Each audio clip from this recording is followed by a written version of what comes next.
Hi, I'm Jamie. I'm Jen. Welcome to our podcast, All Things Unbroken. Life breaks us in ways we never expect, but God rebuilds us in ways we could never imagine. So come hang with us as we talk about relationships, motherhood, wellness, grief, recovery, and the slow, beautiful process of becoming unbroken. Hi, cousin. Hello, cousin. How are How are you? you? I'm good. How are you? Good. We were just visiting. The sun's out today and it's in the 60s. How about you? Yeah, I don't know what the temperature is, but man, I think the snow is either all gone or it's just like barely hanging on out there. Here we Feels are. great. We made it through. So we're talking now. It's been a long, I'd say, week and a half for both of us. I'm in Texas, Jamie's in Oklahoma, and we both just survived it was an ice storm more than snow. We did get a lot of snow out over here, but it was a lot of ice. And we were both pretty much landlocked in our homes for days at a time. And I feel like it's really the new year starting this week in February. I'm like, Right? what just happened? Right? Just Did I feel like we were happened? just trying to get into like some sort of routine and then life just really kind of stopped? It did. is It reminded okay. me of, it was like COVID almost again, honestly. It Yeah. was, and Not for me, but I get it. Yeah. yeah, it was like, I'm talking about just like not going anywhere, like that type of feeling. Well, I guess, yeah. When we were in COVID, we still had to work like I was gone more probably during COVID. Yeah, because you were than- working. Like I was working and Shane was having to work like 15 hours a day, 7 days a week because he was in the medical setting. And right. Yeah, it was fun. So for But, me yeah, I get during it. COVID, we didn't have kids. We were like my husband, yeah, my husband and I both worked remote. So for us, that's why it felt Okay. like that, because we were literally both just remote working from home.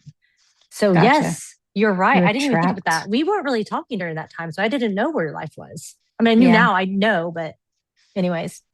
Yeah. Yesterday was my first day in 10 days to drive off my property.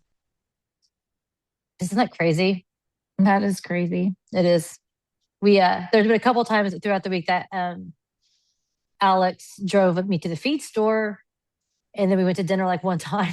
And I really realized like how I know how country I am now. Like, when did that happen? But I took my daughter to her program yesterday, and I walked in. I was like, oh my gosh, it was just different. I don't know. How about you? How You're did you such a survive it? country Like, girl. we're okay. We're okay. Our goats made it and all the things, so we're good. Yeah. You were out there taking care of all those babies. I was, and Making it sure they made me had hay. also appreciate all my rancher and farmer friends who are literally out there breaking ice for the cattle and doing the things every day. And I have a really good friend and her husband. He has a ranch in Oklahoma and a farm. I mean, he's out there doing the things. And I know we kind of joke about it, but like what I do is nothing compared to what they do at all. And I can only imagine that life. And I'm so thankful for all of them and our first responders and everything, because yes, wrecks and all the things that happened. They don't get to we're just very stay warm. No, we're so blessed. We're so lucky. We're so lucky. Yeah, for sure. Yeah. Yes, but you're right. So much gratitude for those people. So thank you all for being for being out there and keeping the world running while the rest of us were stuck inside. Appreciate it. How are you doing, like, mentally after all the things? I know you were with your kids at home for yeah, years or different ages. Interesting is I think when we're like go go go, sometimes I almost like crave that, like, oh, I wish we'd have like weather where we're just stuck inside or something like that. But then when it happens, it never really goes like the way I planned. And honestly, I have so many little like things I'm learning and little projects and little things like that we're working on. I found myself kind of like, I think my body and mind were kind of going into like hibernation mode. So I was just like, I don't want to move a whole lot. And I would sit on the couch with my laptop and do these things. Then I'm looking over and I'm feeling guilty because I'm like, I need to be like playing games with my kids, which we did. We had some, I did a lot of cooking beforehand. And so we had all the food ready. Got a couple extra groceries, but mostly did just a lot of cooking. Honestly, I don't know. I feel like I look back at it now and it kind of feels a little bit like a blur. But I do remember sitting there thinking like I should definitely like maybe have a little more routine or like stop working for a minute and like go work on my puzzle. But we sat and played some cards and we did some different things and watched movies and I don't know, it's kind of fun. So, but I Yeah. mean, we don't live on a huge property. So for me to leave my house, it's not really that big of a deal. And just to be I'm so really honest, dramatic is what you're saying. No. no, you're not. Just a different Sorry. setting Yeah. because we live more in the suburbs, kind of like on the outside of the suburbs, but where it kind of feels country-ish, but not. And we have a four-wheel drive vehicle. So honestly, I probably could have left the house if I wanted to. Right. But Right. one of my kids was definitely upset every day when school was canceled because she loves school and she had a cheer competition coming up. And so she wanted to be at practice, getting ready and working on her routine, and she wanted to be at school with her friends. And the other one was like, no, we can never go back to school and be fine with it. Movie So, day every day. but yeah, I would say schedule wise, mentally, emotionally, whatever you want to call it, it feels like it was just kind of a big blur. And I probably should have got made myself get up and be more active.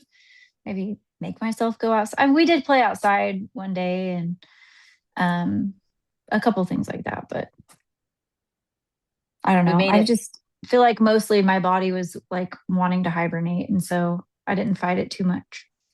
Good. I think that that's a really good reminder just how our culture as humans, we always feel like we have to be doing something. Yes, We do. I mean, we were raised that way. I'm guilty that as well, like of that as well. It's coming up on 2 years of when I left my um the university that I worked for full time for years. And looking back the last 2 years, it's like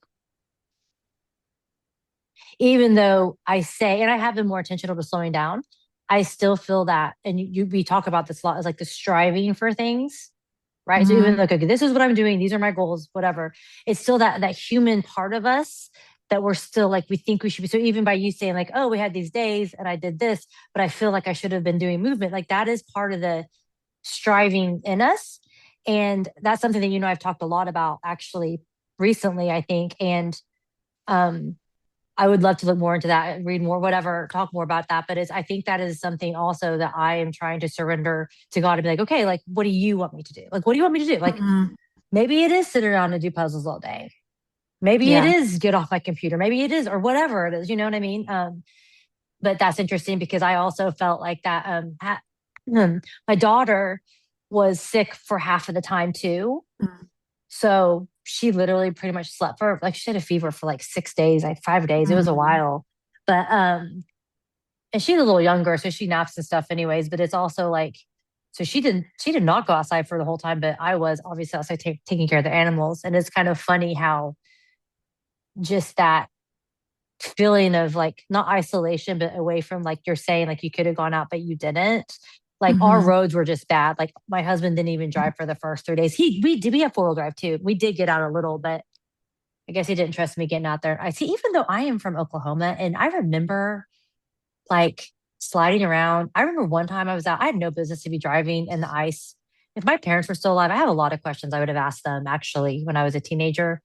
We'll go into that at a different time. But I remember one time that I was like trying to stop at a stop sign. I like bumped into the cop car and I got out and like ran around to like, oh, I'm okay. My friend reminded me that of this ice store. And I was like, oh my gosh. I think I remember that.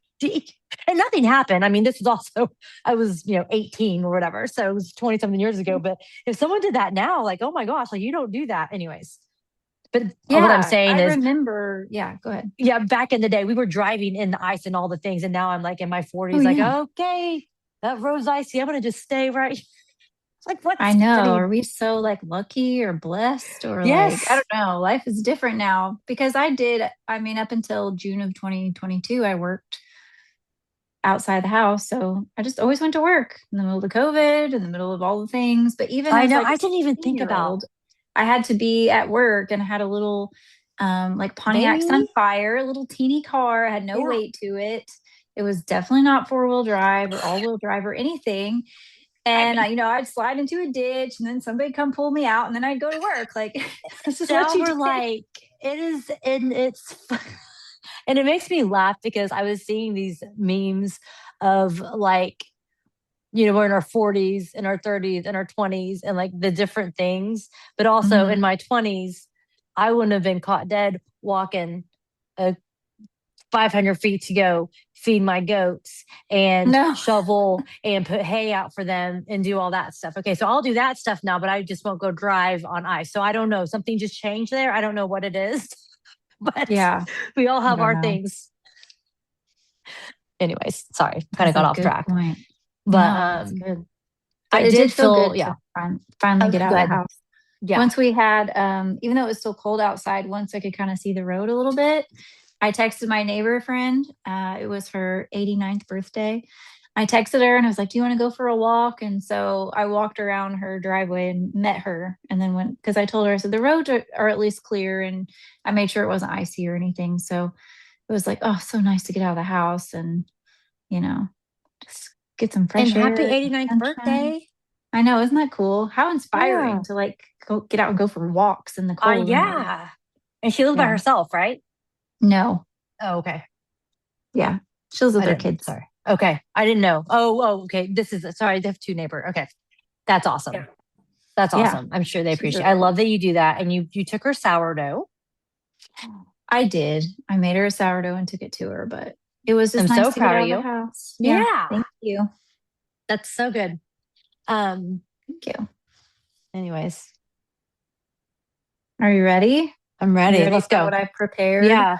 Actually goes Jamie. pretty well with Yeah. what we were talking about because that has to do with a little bit of anxiety, which I didn't really know what anxiety was until I was, I think, in my 20s.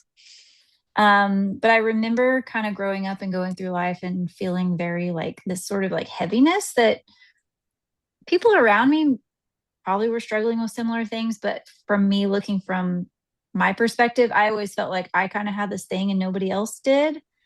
And it was like, why can't I breathe? Or why am I nervous? Or, all these different things. And there's a lot of layers there. But I remember when I was in my early 20s, we had this little old house I shared with a roommate in Oklahoma City, and our bedrooms were like upstairs, and it was this like really cute old historic house. And I remember being in my room.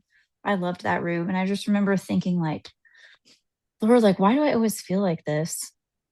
And I had heard this verse that said something about like don't be anxious for anything, and I was like, what?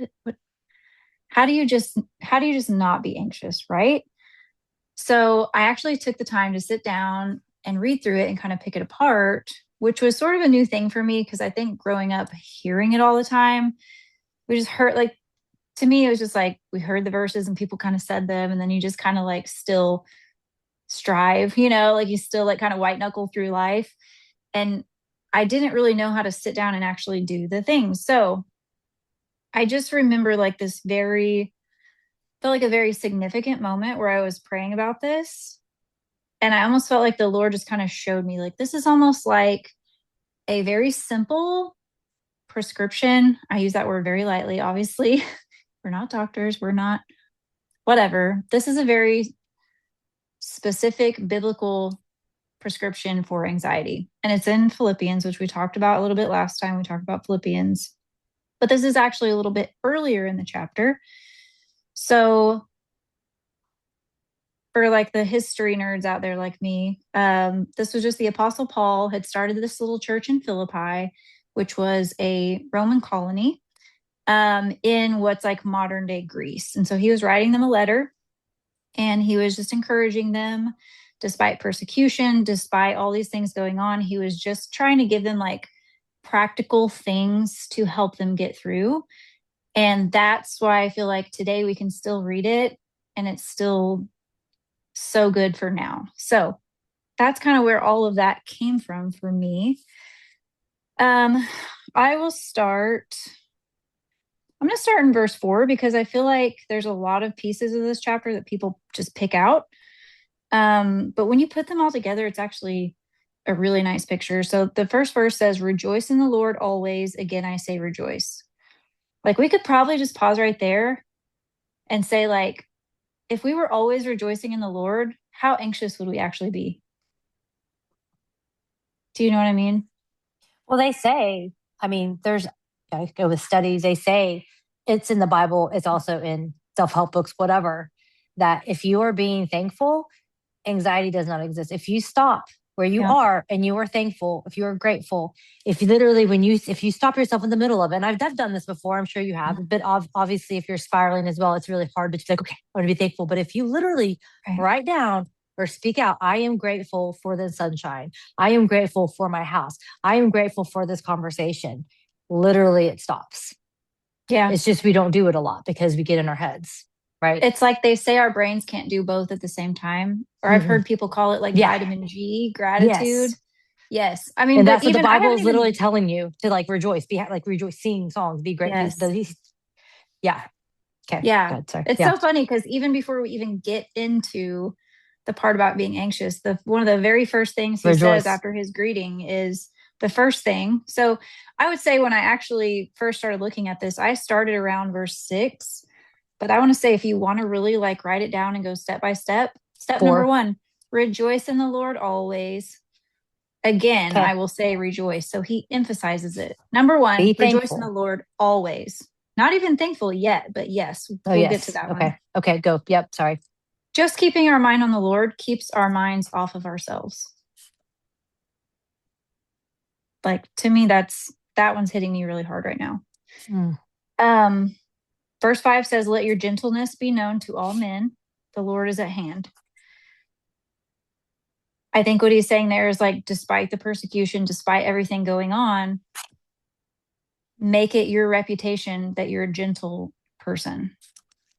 I think when people can't become defensive and angry and aggressive, I don't think it does anything to share the gospel. I think it just pushes people off. So calling people in the middle of um calling people in the middle of persecution to be gentle, like that right there is also counterintuitive and kind of, Say, will you, so let's say that in a way, let's do some life experience that way. Okay. So, okay, so I you're like it. say calling people in the middle of persecution. So are we saying like, I'm not going to call you when I'm in the middle of my storm to try to be gentle with you because it's not going to come out that way? Or what are you saying by that? No, I'm saying Paul was writing to the church of Philippi and telling this to them when they were in the middle of persecution. Understood. Like he Okay. was challenging them to say, number one, like I really do see this as like a full like how to.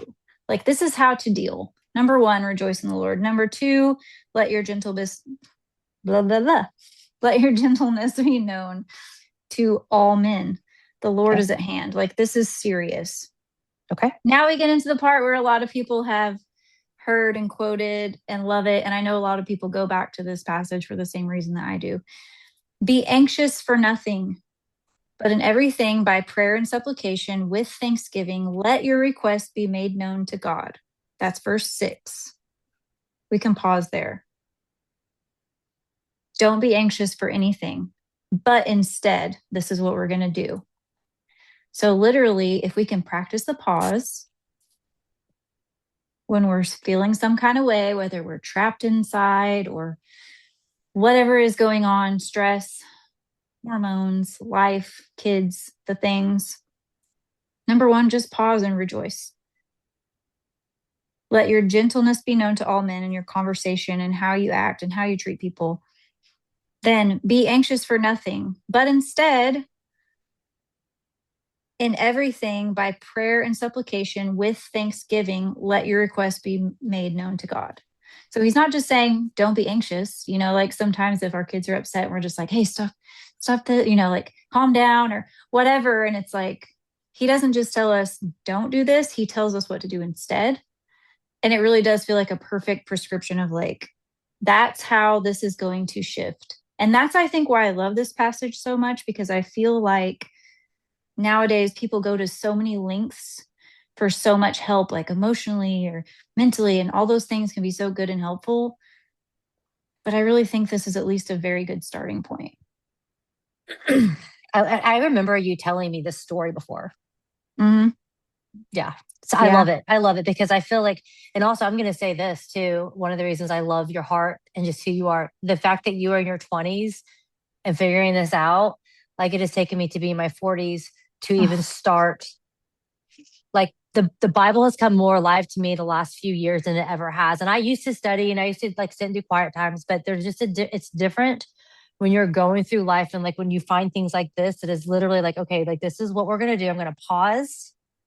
We're going to rejoice. We're going to be thankful, you know, then move on. It's like our first reaction is to be angry at things. But if our first reaction to be like pause and say, not about me, they're reacting because they're going through, if you can just look at everyone around you, like they're going through their own things. We had a conversation earlier about people and we're like immediately like, oh, well, they're doing this and they're doing this. Like, no, instead of pausing and being like, you know what, they must be really going through something. That is their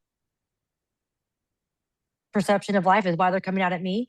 That will help me be yeah. more gentle to people. Cause I know that if I look at someone who is not very nice and being rude and all the things and done horrible things, and if I can look at them and being like something in their life has caused them to do this, or they are reacting because A, B, C, and D, I am more Mm, gentle. I am more gentle with my judgment. Okay. And believe me, we all judge. And then in the yeah. end, going back to don't be anxious, but rejoice. And it's not being, I am the most anxious person. I can be very anxious. I don't know if you remember, we were living together. It was right after my dad died. So my dad passed away 2006. And then I went away for a little bit. And then I came back. We'll go into that whenever we get my testimony. I came back and then Jamie and I lived together. What year was that? It was like 2007, I think, probably. We were both in our 20s. You were in your early 20s. I think it was 2008 or 9. Yeah, because I moved to Ohio like in 2009 or 10. So yeah, I was sorry, it was 2009, I think. Anyways, Right. and I was finishing my classes online. You were working at Starbucks and you were going to school and we had an apartment together. That was my first time I started having anxiety. Do you remember that? Like we didn't know what it was, but I feel like I was having a heart attack and you would come and sit. You probably don't remember. You would like sit with me and I didn't know what it I, was, but my mom, I finally called her because this was when she was still living. And she's like, "You're having a panic attack." So my anxiety and my panic attack started coming after my dad died, and then obviously after I was divorced for the first time, and that's when I started like really feeling like the not just anxious thoughts. I really like started experiencing anxiety, yeah. and I wish I would have known maybe this more than it doesn't matter. But just looking at this now and knowing since those times that I lived with you and how I've learned things, therapy, church, prayer, doing the things Yeah. now, how I handle it different than I did, I guess I was 20 years ago, almost like Oh, 15, whatever. we're not that old. No. No, I mean, it was like 18 years ago, but more than a Oh, I decade know. ago, like the Bible speaks to us differently. We're different now. Hmm. Anyways, We it's didn't just, I know. know Yeah, I do kind of remember that. But also I was so young. I didn't know at that point what it was because this was a couple years before I moved into that other house. Because mhm. I we think split you up and then you moved moved into and the then house a few years later. Yeah. Yeah. yes. And so I wish I would have known more back then. I guess I did sit with with you, so at least I did that. But I don't think I really would have known what You're a was little going. hard. I remember specifically you coming in and I was like, I cannot breathe. Like I almost went to the Mhm. hospital. And I was like, can you just lay with me? And you just laid with me. You don't remember. You did. You were like, we talked. Mhm. You're like my little baby cousin. So I can't call you that anymore. I'm just kidding. You Um, can. but it's like, that's just who you were. You've always been that way. You've always had a big heart and you've always just wanted to help people. Hmm. And I'm telling that story here because I love that this is one of the things you brought up is because being anxious. And I think in today's world, we are all anxious about something. There's so many reasons why the media, news, things happening in the world, social media, the Lifestyle. striving, Yeah, all of it. Yeah. So thank you I this think is so too. great. Yeah. Yeah. Um, Honestly, I mean, I need to go back to it more often myself, but I think, and like I said, I don't want it to sound like I'm not recommending other things because there are Oh, of definitely like course. Yeah. programs, medications, things out there. But I'm learning as I get older, and the more I read about these things, and the more I experience, and more of my own healing, so many of our symptoms, I think, in our bodies come from our nervous system being dysregulated for some reason. I mean, like inflammation, all these things. And it's like so much of it, not all of it, but a lot of it starts in the mind. And it's not easy. The battlefield of the mind is like one of the most difficult places, I think, for most people. But a lot of people maybe not even aware of it, or they haven't been taught, or it wasn't shown to them as an example of what to do, or any number of things. So that's why I just wanted to put this out there. But even after verse 6, when it tells you everything in prayer and supplication with thanksgiving, like you said, being thankful, the gratitude, let your request be known to God. And then in verse 7, it talks about what happens as a result of that. So when we take the time to stop, rejoice, be gentle, don't be anxious, make our requests known to God with gratitude through prayer, this is the result that he tells us in verse 7. The peace of God, which surpasses all understanding, will guard your hearts and minds through Christ Jesus. And I can tell you, I have lived that. I probably should have lived it more than I actually did, but I have certainly had those moments where not only did I actually go to God the way I was supposed to, rewire my mind or stop the spiral, like we always talk about, shift back to focusing on what's important. And even how you were talking a minute ago about like interacting with other people. And as you were saying that, it made me think like maybe that's why it's one of the reasons where it starts with rejoice in the Lord always before it talks about how you interact with people, because maybe that rejoicing in the Lord first shifts our mind from our fleshly things into spiritual things. And then we can look at the people around us with those eyes, like you were talking about, I think. Yes. I'm over here shaking my head because there's so much you just said there that we could just end it. No, I'm just kidding. There is just something to be said about those quiet moments before anyone is awake in the house, or anytime you're alone and having a moment, meditating, reading the scripture, listening to, like for me lately, it's been Joyce Meyer podcast, which she also has Battlefield of the Mind. Mm-hmm. There's just something about those moments, if you do them specifically in the morning, if you can. But as for me, when I do it, and then when I go out and interact with people, my heart is softer, my Yeah. mind is softer. If I wake up and if I like send a friend a prayer, I've done it before, like, hey, I'm praying for you, and like really like just say it for them. If I pull Mm-hmm. up my group thing and like I see some prayer requests and like actually pray for the other people, I will tell you my whole day is completely different than if I would get up and it doesn't happen all the time. But and as of course we've talked about this last year, losing our last baby and then going through that and talking about this piece that you just spoke about, like Mm-hmm. I feel that. I feel that different this time than I did when I lost Madison or when I lost my mom or my dad or the things. I feel it different this year. And I know you've gone through some like things that you are. And so again, we said it the last time we talked, it's really hard to explain that feeling of peace whenever you felt it. But I will tell you, we are standing and we are smiling and still pretty joyful because the peace that he's given us, not because we're perfect at stopping and rejoicing. I mean, not that we're perfect at it, but we need to be striving for those things. Speaking of being striving, we need to strive, at least for me, for this and not Yeah. the other things that were like, oh, I should be doing that. I gotta be doing the dishes. Oh, I gotta organize my closet. Oh, the kids need this. Mm-hmm. Like, this is what we should be striving for. Because I think if we strive for these things, the other things just come in place. Yeah, absolutely. We would live out of a whole different type of alignment like that. Like if we just And talk we're like this for an hour every day, we'd probably be totally different. yeah. And we're Which we like, I don't don't. know about We you, don't. but I'm like talking to myself too. Like, Yes. No, but um, I think honestly, too, what's big in here, and you hear it all the places, and it says it in the Bible. Well, for one, it's so crazy because like I'm 42 and I'm like, oh, and I've been reading the Bible for a long time. It's like, oh, it's like just speaking different to me. But like Mm-hmm. the Bible literally says, he says, pause. Mm-hmm. Like, and I'm terrible at that in life. Ask my husband or any of my closest friends, and you know me, like, pause before you talk back, before you speak, before you do anything. Pause. Mm-hmm. Thank God.